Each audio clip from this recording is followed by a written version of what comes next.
Hi friends, welcome to ZaagZoogKitchen. இன்னைக்கு நம்ம ZaagZoogKitchenல பார்க்க போறது Diwali ஸ்பெஷல் முறுக்கு ரெசிபி தான் பார்க்க போறோம். இந்த முறுக்க வந்து பாசி பருப்பு முறுக்குன்னு சொல்லலாம். முறுக்கு மாவு அரைச்சு கஷ்டப்படாம வீட்ல இருக்கக்கூடிய அரிசி மாவோட பாசி பருப்பை சேர்த்து மொறுன்னு முறுக்கு வந்து செஞ்சு காமிச்சிருக்கேன். நம்ம பொதுவா முறுக்குனாலே உளுந்து சேர்த்து தான் முறுக்கு செய்வோம். ஆனா இந்த முறுக்கை நம்ம வந்து பாசி பருப்பை சேர்த்து தான் செய்ய போறோம். அதனால இது வந்து ரொம்பவே டேஸ்டியா இருக்கும்.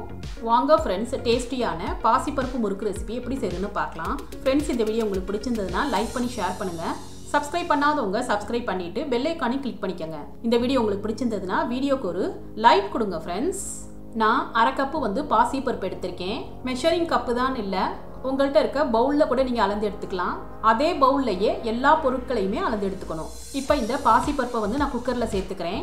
இதில் தண்ணி சேர்த்துட்டு 2-3 தடவை இந்த பாசி பருப்பை வந்து நல்லா அலசி எடுத்துக்கணும். இந்த மாதிரி அலசி எடுத்ததுக்கப்புறம் இப்போ இதில் 1 கப்பு வந்து தண்ணி சேர்த்துக்கிறேன். ஃப்ரெண்ட்ஸ், அளவு வந்து ரொம்ப முக்கியம். அரை கப்பு பாசி பருப்புக்கு 1 கப்பு தண்ணி வந்து சரியாக இருக்கும். இப்போ குக்கரை க்ளோஸ் பண்ணிவிட்டு விசில் போட்டுடலாம். அடுப்பை வந்து லோ டு மீடியம் ஃப்ளேமில் வச்சுட்டு பாசி பருப்புக்கு 3 விசில் வச்சு எடுத்துக்கலாம். குக்கரில் 3 விசில் வச்சு எடுத்துக்கிட்டேன். குக்கர் நல்லா ஆறுனதும் ஓப்பன் பண்ணிடலாம். இப்போ பாசி பருப்பு வெந்து நல்லா மலர்ந்துருக்கு. கொஞ்சம் கூட அடி பிடிக்காம நல்லா ட்ரையாக இருக்குது பாருங்கள். பாசி பருப்பு நல்லா ஆறுனதுக்கப்புறம் இதை வந்து மிக்சி ஜாரில் சேர்த்துட்டு இதில் கொஞ்சமாக தண்ணி சேர்த்துட்டு இந்த மாதிரி ஸ்மூத் பேஸ்ட்டாக நம்ம வந்து அரைச்சி எடுத்துக்கணும். தண்ணி வந்து ரொம்ப சேர்த்துறாம கொஞ்சமாக சேர்த்து அரைச்சா போதும். இப்போ இந்த பாசிப்பருப்பு பேஸ்ட்டை வந்து ஒரு பெரிய பவுலுக்கு மாற்றி வச்சுக்கிறேன். ஃப்ரெண்ட்ஸ், பாசிப்பருப்பை வந்து மை போல் நல்லா அரைச்சி எடுத்துக்கணும்.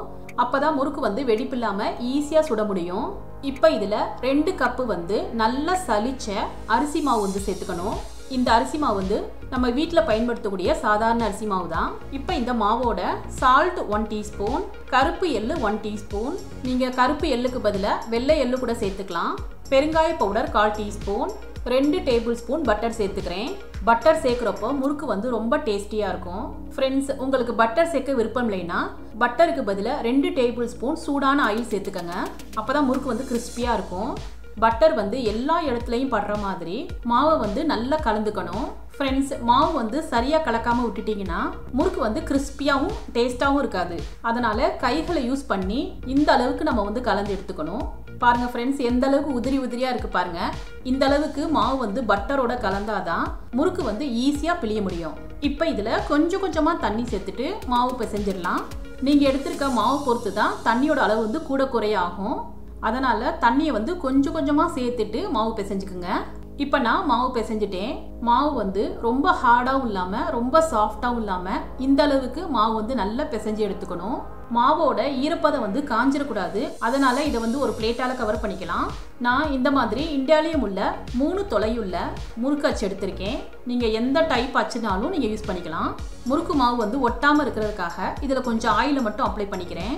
இப்போ நம்ம ஏற்கனவே கலந்து வச்ச மாவுல இருந்து கொஞ்சம் மாவு மட்டும் எடுத்துக்கலாம். இந்த மாதிரி உருளையாக உருட்டிக்கணும். அப்போ தான் குழலில் சேர்க்கறதுக்கு ஈஸியாக இருக்கும். மாவை எடுத்ததும் பிளேட்டால் கவர் பண்ணி வச்சுக்கணும். இப்போ மாவை குழலில் சேர்த்துட்டு இதை வந்து க்ளோஸ் பண்ணிக்கிறேன்.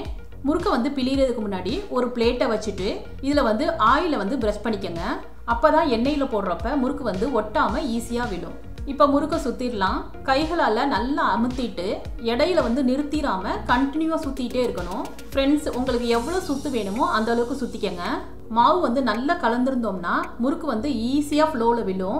சப்போஸ் உங்களுக்கு இந்த மாதிரி ஃப்ளோவில் விழுகலைன்னா, அதாவது கட்டாகி விழுந்துச்சுன்னா மாவில் வந்து தண்ணி பத்தலைன்னு அர்த்தம். கொஞ்சம் தண்ணி சேர்த்துட்டு மறுபடியும் கலந்துட்டு முறுக்கு பிழிஞ்சுக்கங்க. இப்போ இதை இந்த அளவுக்கு பிழிஞ்சிட்டேன். இந்த லாஸ்ட்டாக உள்ள எட்ஜை வந்து லைட்டாக ப்ரெஸ் பண்ணி விட்டுக்கங்க. அப்போ தான் நம்ம எண்ணெயில் போடுறப்ப முறுக்கு வந்து பிரியாமல் இருக்கும். இதே மாதிரி இன்னொரு முறுக்கும் சுற்றி காமிக்கிறேன். இப்போ பிகினர்ஸ்க்காக ஒரு டிப்ஸு.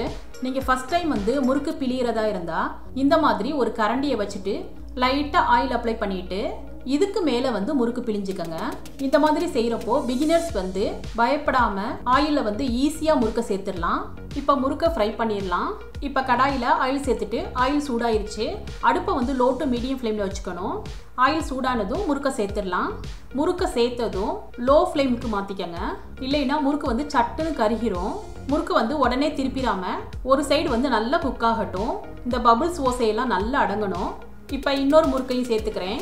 இப்போ சேர்த்த முறுக்கு வந்து பபிள்ஸ் ஓசையெல்லாம் அடங்கி நல்லா குக் ஆயிருச்சு. இப்போ இதை திருப்பி விட்டுக்கலாம். அவ்வளோதான் ஃப்ரெண்ட்ஸ், முறுக்கு நல்லா செவந்துருச்சு. இப்போ இதை எடுத்துடலாம்.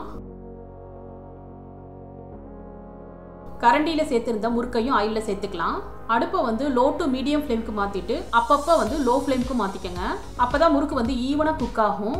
முறுக்கை வந்து லோ ஃப்ளேம்லேயே வச்சுட்டு குக் பண்ணிட்டோம்னா முறுக்கு வந்து எண்ணெய் குடிச்சிரும். இப்போ நான் எல்லா முறுக்கையும் ஃப்ரை பண்ணி எடுத்துக்கிட்டேன்.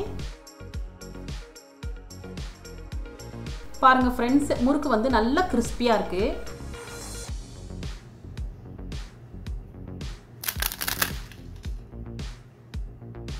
ஃப்ரெண்ட்ஸ், இந்த டேஸ்டியான பாசிப்பருப்பு முறுக்கு ரெசிபி உங்களுக்கு பிடிச்சிருந்ததுன்னா நீங்கள் ட்ரை பண்ணி உங்கள் எக்ஸ்பீரியன்ஸை கமெண்ட்டில் ஷேர் பண்ணுங்கள்.